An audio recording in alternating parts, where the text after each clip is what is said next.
Sa aking mga kabata, Bayo Rizal, kapagka bayay sadyang umiibig, sa kanyang salita'y kaloob ng langit. Sanlaang kalayaan na ring masapit, katulad ng ibong nasa himpapawid. Pagkat ang salita'y isang kahatulan, sa bayan sa nayot mga kaharian, at ang isang tao'y katulad kabagay ng alinman likha noong kalayaan. Ang hindi magmahal sa kanyang salita, mahigpit sa hayop at malansang isda. Kaya ang marapat pagyamaning kusa, katulad sa inang tunay na nagpala.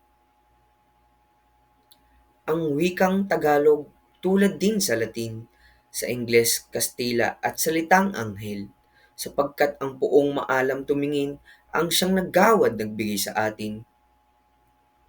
Ang salita natin huwad din sa iba, na may alpabeto sariling letra, na kaya'y nawalay, dinatnan ng sigwa, ang lunday sa lawa, noong dakong una.